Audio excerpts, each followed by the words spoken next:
Olá, minhas caras, olá, meus caros, espero que todos vocês estejam muito bem. Hoje eu estou aqui para fazer a minha participação na Semana Jurídica Gratuita de Atualização Jurídica do G7 Jurídico, que já é um evento tradicional do cenário jurídico brasileiro, em que os professores do G7 Jurídico vêm atualizar aqueles que nos prestigiam nessa Semana Jurídica com tudo que aconteceu de mais importante exatamente no semestre anterior, né? E a minha participação com os senhores, pode soltar por favor, Diego, é na disciplina Direito Processual Civil. Eu farei com os senhores a revelação, o debate, a notícia daquilo que mais importante aconteceu no segundo semestre do ano de 2020 na temática do direito processual civil e, de certa maneira, também no direito processual coletivo, que é um ramo, digamos assim, do direito processual civil, né? Eu me chamo Fernando Gagliardoni, sou professor do G7 Jurídico das disciplinas Direito Processual Civil, Prática de Sentença Cível e Processo Coletivo. E, paralelamente às minhas funções de professor do G7 Jurídico, eu exerço a função de juiz de direito aqui no estado de São Paulo desde o ano de 1998. Aqui nessa aula de hoje, dividida em dois blocos de aproximadamente 30 minutos, eu pretendo dividir a exposição em duas grandes partes. Numa primeira parte, que o Diego já pode soltar para a gente também, a gente vai fazer a atualização normativa do que aconteceu no segundo semestre de 2020. E depois que eu fizer essa atualização normativa, eu vou fazer com os senhores a atualização sumular e jurisprudencial das principais decisões do STF e do STJ a respeito do direito processual civil também no segundo semestre de 2020, ok? Então vamos começar com a atualização normativa. E eu quero dizer para vocês que dentro dessa atualização normativa, nós tivemos duas normas que impactaram o processo civil e coletivo no segundo semestre de 2020. Só duas. Houve poucas alterações legislativas nesse período, mas temos duas que eu gostaria de referenciar. Uma mais curtinha, uma mais ampla. A primeira, na tela, Diego, é uma resolução, na verdade uma recomendação do Conselho Nacional de Justiça de número 76 de 2020. Essa recomendação de 76 de 2020 é uma recomendação que objetiva orientar os juízes que conduzem ações coletivas a proceder conforme as disposições aqui estabelecidas. Os senhores dirão assim, pô, Gagliardoni, mas recomendação não é lei. De fato, recomendação não é lei. E a rigor, nenhum juiz é obrigado a seguir o que consta de uma recomendação. Todavia é importante dizer que hoje, no direito moderno, fala-se muito em instrumentos de soft law. O que é soft law? São determinadas regras, determinadas normativas que, embora não possuam caráter vinculante, têm caráter altamente persuasivo. E exatamente pelo caráter altamente persuasivo dessa normativa, praticamente todos acabam por seguir. É exatamente por isso que nessa semana de atualização eu estou falando de uma recomendação do CNJ, instrumento de soft law. Porque apesar de não ser vinculante, não resta dúvida que todos os juízes, ou praticamente todos os juízes que tratam com processo coletivo, acabarão por seguir as recomendações estabelecidas nessa normativa do Conselho Nacional de Justiça, tá bom?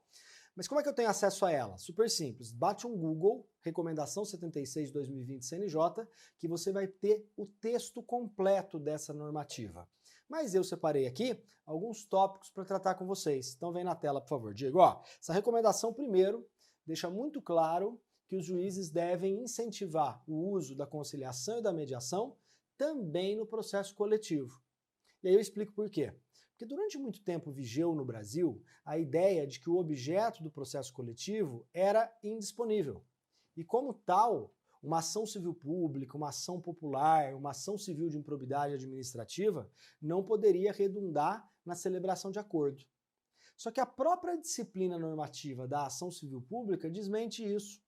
Porque se os senhores olharem a Lei 7347 de 85, os senhores verão que há expressa previsão legal para a celebração de TAC, de termo de ajustamento de conduta pelas pessoas jurídicas de direito público legitimadas a propor a ação civil pública, né?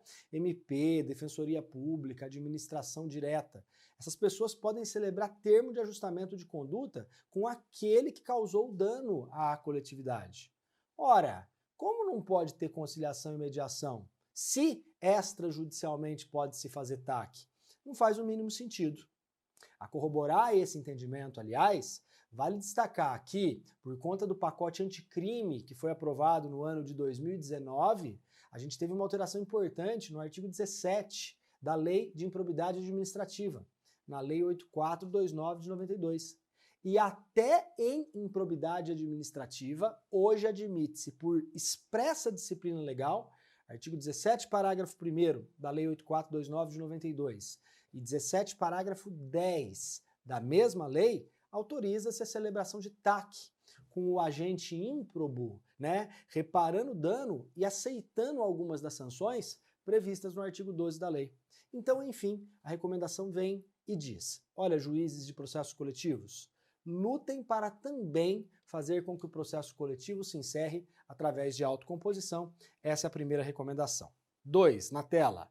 Agora, nós temos um dispositivo, que é o terceiro da recomendação, que sugere, recomenda, pede, clama aos juízes que deem prioridade no processamento e julgamento das ações coletivas. A doutrina já estabelece que, embora não haja previsão legal, haveria uma preferência natural do tramitar das ações coletivas em detrimento das ações individuais. E por quê? Ora, porque um processo coletivo pode solucionar a situação de milhares, de centenas de pessoas, enquanto que o processo individual soluciona 1, 2, 3, 4 pessoas. Então seria razoável haver uma disposição legal que expressamente dissesse que o processo coletivo deve ser julgado preferencialmente as ações individuais, ressalvadas as hipóteses de ações individuais de extrema urgência, habeas corpus, mandado de segurança, habeas data, entre outras.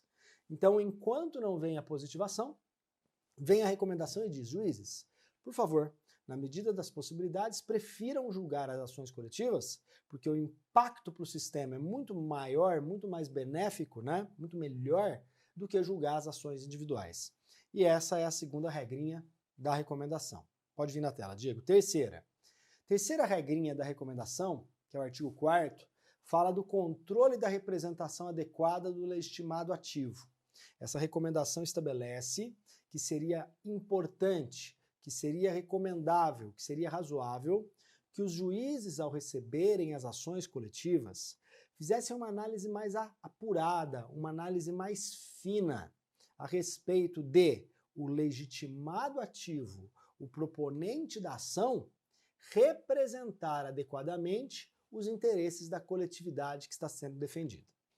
Porque, senhores, existe no Brasil uma discussão muito intensa se nós adotamos ou não adotamos no sistema o controle judicial da representação adequada. O que seria essa ideia de controle judicial da representação adequada? Seria a possibilidade de um juiz, analisando o autor da ação coletiva, verificar se ele está trabalhando dentro das suas finalidades institucionais.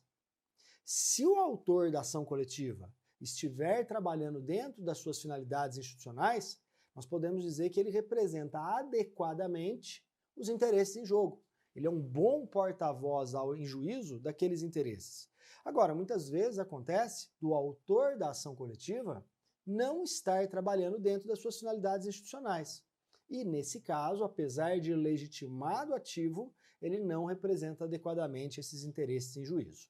Então vamos dar um exemplo bastante simples.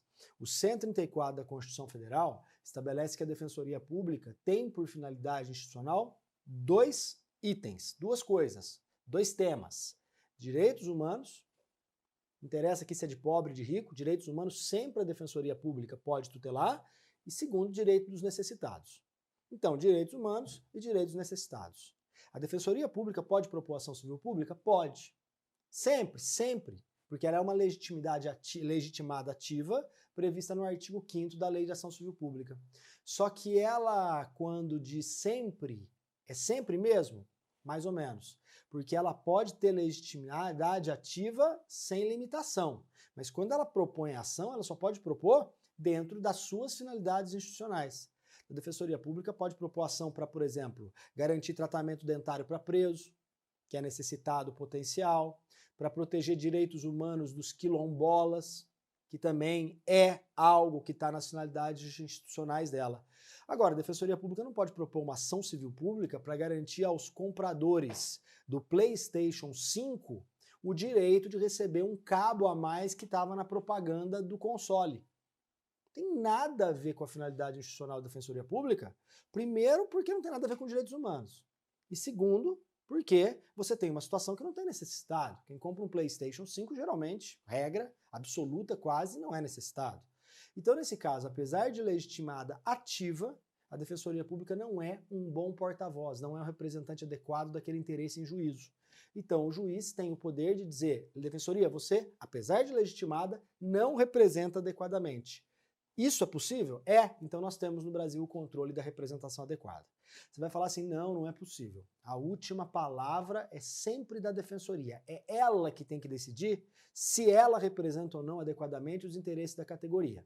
É isso? Então não temos o controle judicial da representação adequada. E me parece que a recomendação na tela tomou uma posição muito clara. Ela fala para os juízes fazerem o controle da representação adequada, o que acaba até de modo criticável, fazendo com que o CNJ dê um passo além das suas atribuições. Porque ele, na verdade, está adotando uma posição que é super controvertida na doutrina. Se o juiz controla ou não controla, à luz da finalidade institucional. Mas o fato é que a recomendação fala para os juízes controlarem, e essa é a minha terceira observação. Diego, quarta observação. Pré-definição dos beneficiários da ação coletiva. A recomendação estabelece que quando o juiz de um processo coletivo, principalmente na tutela dos direitos individuais homogêneos, que é o uso do processo coletivo para tutela de direito individual, tá? Ele estabelece no artigo 6º que os juízes devem, na medida do possível, pré-estabelecer na sentença ou no saneador quais serão os beneficiários daquela sentença coletiva. Para evitar que depois fique se discutindo, após o término da ação, quem é ou não é beneficiado pela sentença coletiva. Então o juiz dá uma sentença coletiva, ele julga procedente o pedido para garantir a categoria dos metalúrgicos que ficam no estado de Minas Gerais. Fechou. Porque aí ele colocou que os metalúrgicos de São Paulo não são beneficiados. E colocou que os trabalhadores da siderurgia também não são beneficiados. Ele amarrou. O que não se quer é uma sentença coletiva que coloque para atender a todos os beneficiados. Ponto. Não fala nada. Não limita. Não fecha. Isso é muito importante, pessoal. Essa recomendação é muito importante, porque depois, na hora da execução, você tendo a delimitação, o que você faz? Você consegue amarrar e você consegue facilitar a execução, evitando celeuma a respeito de quem é pego e quem não é pego pela sentença coletiva. Então é uma recomendação bastante importante que eu, pessoalmente, acho muito razoável que tenha sido feita. Vem na tela, essa é a quarta. Quinta, a recomendação ainda fala que os juízes, na medida do possível, devem, sendo possível, fazer a quantificação do dano do núcleo da homogeneidade nas ações coletivas para a tutela dos individuais homogêneos. Quantificação do dano no núcleo da homogeneidade. Vamos entender isso aqui. O artigo 95 do CDC estabelece que quando o juiz dá uma sentença coletiva, ele faz uma condenação genérica, para que depois cada indivíduo violado, prejudicado pela violação, pela conduta, possa fazer a sua liquidação individual do dano. Então, por exemplo, vem uma sentença genérica e condena a empresa farmacêutica a indenizar todas as pessoas que tomaram o medicamento X que não funciona. Genérico. Cada indivíduo vai pegar essa sentença coletiva, vai transportar para o plano individual e vai apurar qual o prejuízo sofrido por conta de ter tomado o medicamento com defeito. Concorda que tem alguns que sofreram graves complicações, outros nem tanto. Então cada um vai apurar o dano individualmente. O problema é que isso causa uma catacombe dentro do sistema judiciário brasileiro. Porque não adianta nada eu permitir o processo coletivo, né, aglutinando os direitos individuais para tratamento conjunto, resolvendo, portanto, o problema de milhares de pessoas através de um processo só, se depois que dá a sentença, eu desaglutino e mando milhares de pessoas entrarem com as liquidações e execuções individuais. Quer dizer, a vantagem de aglutinar para tutelar num processo só se perde no momento da liquidação e da execução, quando cada beneficiário tem que correr atrás do seu. Então, atenção. A recomendação estabelece que, em sendo possível, tem vezes que não é, os juízes devem estabelecer o quê? Estabelecer a quantificação do dano dentro do núcleo da homogeneidade. Ou, em outros termos, os juízes devem já estabelecer o valor devido e a forma de cumprimento da obrigação para evitar o quê? Para evitar as liquidações individuais. Então, nesse caso, por exemplo, os juízes poderiam estabelecer: todas as pessoas que tomaram o medicamento e comprovarem terão direito a uma indenização automática de dano moral de 10 salários mínimos. Pronto. Quem quiser mais, vai atrás na liquidação. Mas quem não quiser, já vai direto tentar receber o valor através da execução. Outro exemplo: o juiz, em vez de determinar que cada um entre com uma ação contra a empresa de telefonia, que cobra R$1 a mais na conta, o juiz pode determinar, para evitar a proliferação, que a empresa ela deposite ou credite na conta do mês seguinte R$1 a mais para cada um dos usuários. E aqueles que não têm mais conta de telefone ou de luz, que corram atrás do prejuízo através de liquidação individual. Enfim, a recomendação é: o 95 é importante do CDC. Ele vai falar da condenação genérica. Mas, sendo possível, juízes, tentem evitar, fazendo com que nós tenhamos a condenação específica, sem necessidade de processos posteriores para apuração e execução do quanto devido. Por fim, a recomendação na tela, Diego, número 76 de 2020 do CNJ, estabelece no artigo 8º que, em sendo possível, entre os processos que serão escolhidos para julgamento de casos repetitivos, lá do 1030 do CPC, deve-se preferir afetar uma ação coletiva. Você sabe que quando eu tenho recurso especial e recurso extraordinário repetitivos, os tribunais escolhem entre os milhares de processos com o mesmo tema, 2, 3, para julgamento pela STJ e pela STF. A recomendação diz que, sendo possível, entre os afetados, pegue-se pelo menos uma ação coletiva, se tratar de tema repetitivo. E por quê? Para aumentar a representatividade e beneficiar o maior número de pessoas possíveis. Tá bem? Enfim, essa foi a primeira normativa que eu queria falar com vocês dentro desse nosso bloco sobre a atualização normativa a respeito do que aconteceu no segundo semestre do ano de 2020. Mas tem mais uma. E a outra que eu gostaria de comentar com os senhores, na tela, Diego, é a Lei 14.112 de 2020. A Lei 14.112 de 2020 é a alteração da Lei de Falências, da Lei 11.101 de 2005. Essa lei mudou muita coisa na Lei de Falências. E os senhores terão esse conteúdo comigo hoje, alguma coisa, e o restante os senhores terão com o professor Alexandre Gianluca, que vai falar aqui na semana de atualização sobre essa lei, especificadamente no segmento do direito empresarial, do direito comercial. É óbvio que quando eu falo dessa lei, o meu recorte é um recorte processual, porque essa alteração legislativa mudou muita coisa no processo civil no tocante às falências e recuperações judiciais. E eu gostaria, de maneira bastante rápida, a título de sobrevoo, de te mostrar alguma dessas alterações, ok? Então vamos para a primeira delas? Diego, tá aqui.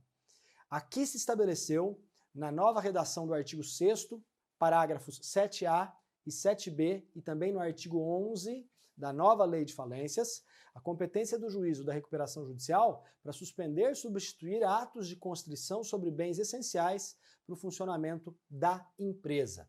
A questão aqui basicamente é a seguinte: você tem uma regra na Lei de Falência que estabelece que as execuções fiscais, que estabelece que as ações de busca e apreensão e emissão na posse de bens alienados fiduciariamente não são de competência do juízo da recuperação judicial, da falência, do juízo universal. Não. Eles continuam correndo nas suas respectivas varas. Acontece o seguinte: o juiz dessas varas vai determinar a penhora, vai determinar a busca e apreensão, vai determinar a emissão na posse. E isso pode, principalmente no tocante à recuperação judicial, inviabilizar o próprio funcionamento da empresa. Os veículos da empresa que está em recuperação judicial são todos alienados fiduciariamente.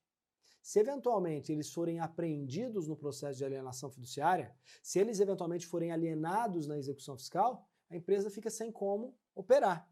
Então, venham esses artigos na tela de novo, Diego, 6º, 7º-A, 6º, parágrafo 7º-A, parágrafo 7º-B e 11, e vão dizer para a gente que o juízo da recuperação judicial é dele a competência para suspender a constrição ou determinar a substituição da constrição sobre bens essenciais para o funcionamento da empresa. Porque se a empresa não tiver esses bens, ela não consegue se recuperar, né? É a ideia de fazer com que o juízo da recuperação colabore para o funcionamento da empresa, para a manutenção da empresa, para a preservação da empresa. E aí é interessante porque esses dispositivos na tela, Diego, vão falar de cooperação. Muito legal isso. O Código de Processo Civil tem um capítulo enorme para falar de cooperação judiciária a partir do artigo 26. O 26 vai falar da cooperação judiciária. E aqui vai ser um exemplo muito legal de cooperação judiciária. Porque o juízo da recuperação fala, ó, substitui aí o bem penhorado, o juiz da execução fiscal. E o juiz da execução fiscal, em cooperação, vai eleger um outro bem penhorado. O juízo da recuperação judicial fala, ou empresa adquirente que tem a garantia da alienação, vamos suspender um pouco o seu processo para esperar ver se ele se recupera, porque depois ele te paga. E aí o juízo da recuperação requer ao juízo do processo da alienação fiduciária que faça a suspensão do processo. É aquela ideia de distribuir competências, acabar com o mito de que eu tenho um juiz, só um, competente para o processo. Quando na verdade eu posso ter vários juízes que se irão cooperando trabalhar para um melhor resultado. Fechou? Essa é a primeira alteração. A segunda alteração vem na tela, Diego, vem no artigo 6º, parágrafos 9º, 22, inciso 3º e 51, inciso 9º. Esses dispositivos, eles vão estabelecer para a gente que o fato da empresa estar em recuperação judicial ou falir não impede conflitos a serem julgados por arbitragem. Em outras palavras, a empresa, quando ela era sã, ela combinou que, dado o conflito, vai para a arbitragem. O fato depois dela entrar em recuperação judicial ou falência não afasta a validade da convenção de arbitragem. E, portanto, aquele conflito necessariamente será julgado por arbitragem. Esses dispositivos falam que o administrador respeitará a convenção de arbitragem e comunicará ao juízo da recuperação todas as ações arbitrais pendentes ao tempo da recuperação ou da falência. É um dispositivo, portanto, que respeita a autonomia da vontade das partes celebrada antes do momento de quebra, antes do momento de recuperação, a fim de que os conflitos sejam julgados pela arbitragem.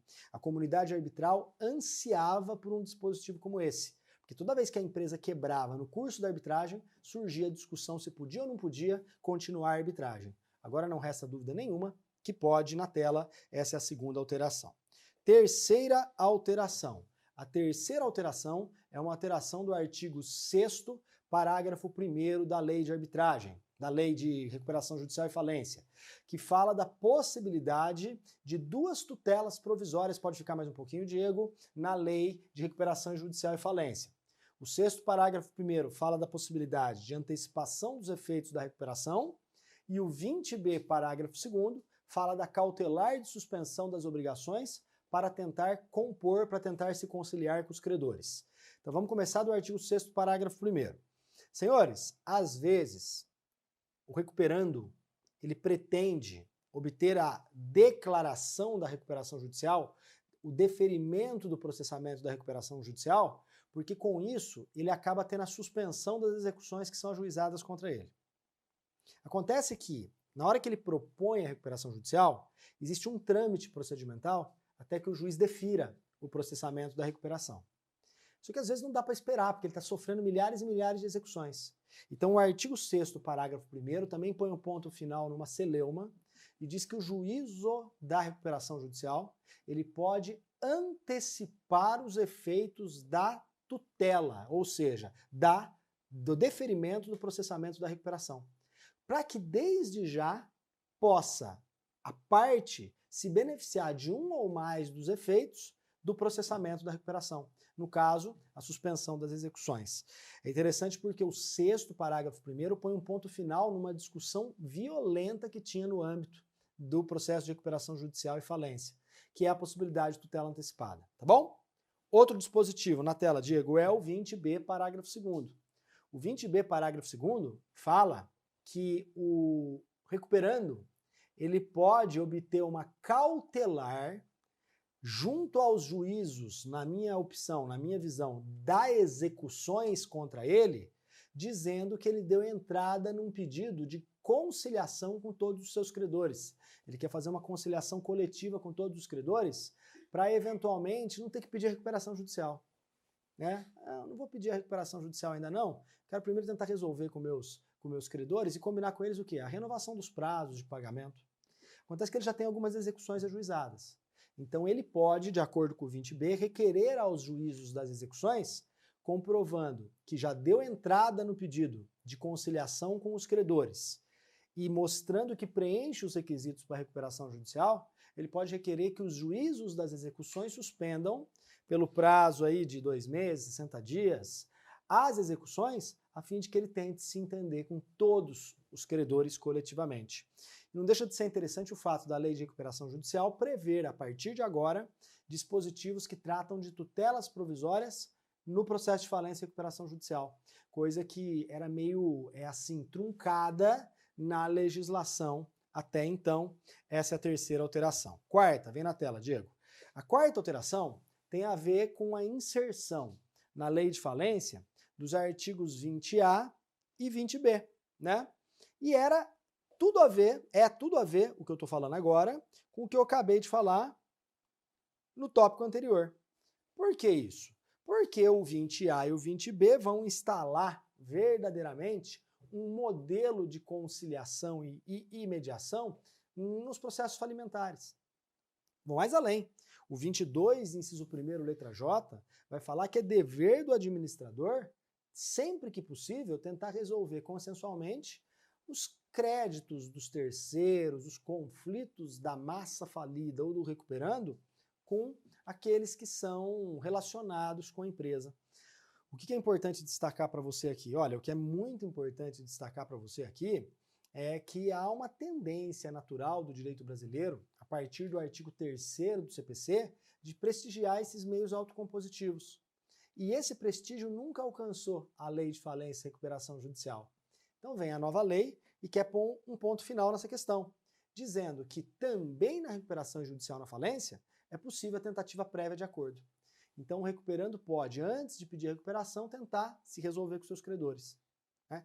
Já faliu, o administrador da massa pode, em vez de ficar sendo condenado toda hora para o credor habilitar o crédito com juros, correção, consectário de um modo geral, o administrador da massa pode, com a fiscalização do comitê de credores, com a participação do juiz da recuperação judicial ou da falência, ele pode topar, fazer acordo, reconhecer o débito da empresa falida com um credor, tentando ali obter uma vantagem, uma diminuição do valor, um parcelamento. Então, é muito legal esse dispositivo e acaba colocando a Lei de Falência e Recuperação Judicial dentro desse modelo de autocomposição, que é um modelo abraçado pelo CPC de 2015, tá bom? Depois, na tela, Diego, 5ª observação. O artigo 143, parágrafo 4º, estabelece, incorporando na Lei de Falência o modelo que já existe no Código de Processo Civil, que já existe no artigo 774 do Código de Processo Civil, ele traz para dentro da Lei de Falência o 774 do Código de Processo Civil, para dizer que a impugnação infundada da alienação de bens na falência é ato atentatório à dignidade da justiça. Ato atentatório à dignidade da justiça é todo aquele ato que ofende a própria soberania do Poder Judiciário. E o 774 do CPC fala do ato atentatório à dignidade da justiça na execução. A falência é uma execução, só que é uma execução coletiva e não uma execução individual. O que o 143, parágrafo 4º diz basicamente é o seguinte: olha, se eu vendi os bens do falido para pagar os credores e houver uma impugnação infundada de alguém dizendo que não podia vender, óbvio que tem que comprovar o elemento anímico, má-fé, o dolo, o juiz vai aplicar as penas por ato atentatório à dignidade da justiça, que implicam pagamento de multa, honorários, etc, etc.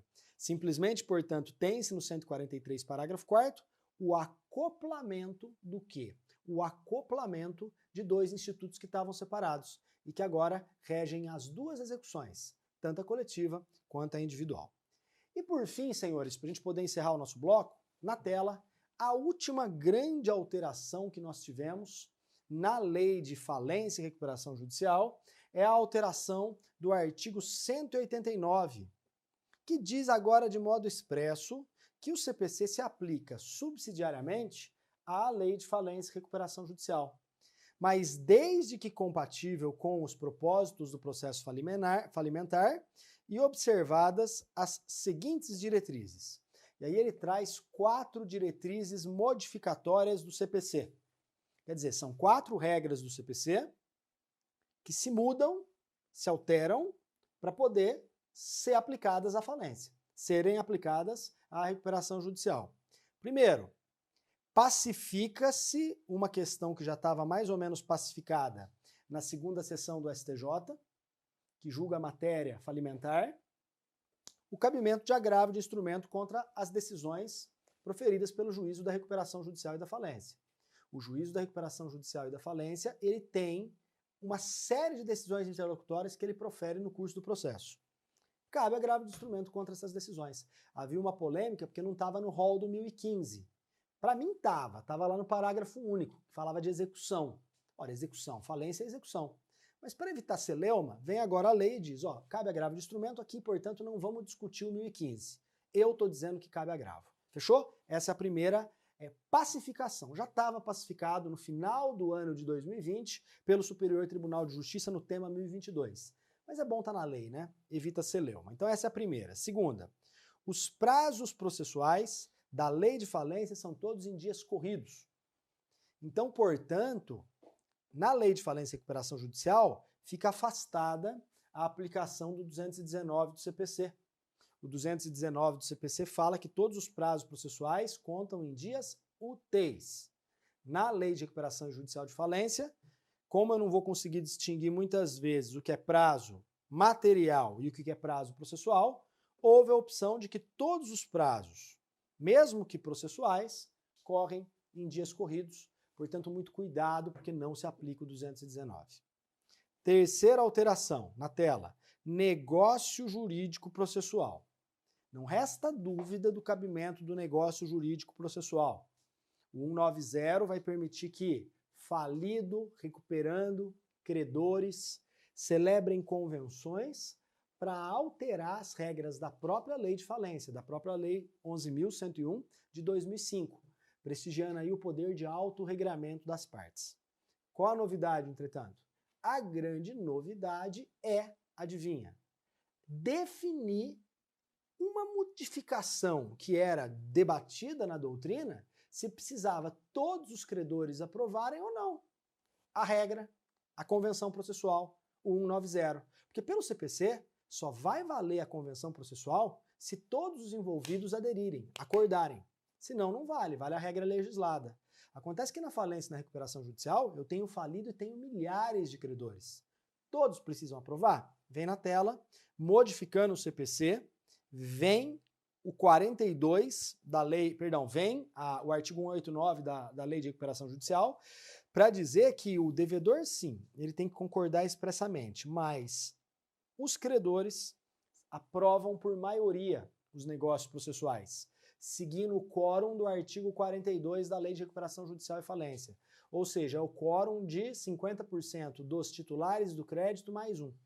Em outras palavras, pode ter negócio processual e não resta mais dúvida que em tema de recuperação judicial, para valer a convenção processual não é necessária a concordância de todos, mas a aprovação da convenção em assembleia, observado o quórum do 42 da Lei de Recuperação Judicial, que são aprovação dos representantes de pelo menos 50% dos créditos, mais um.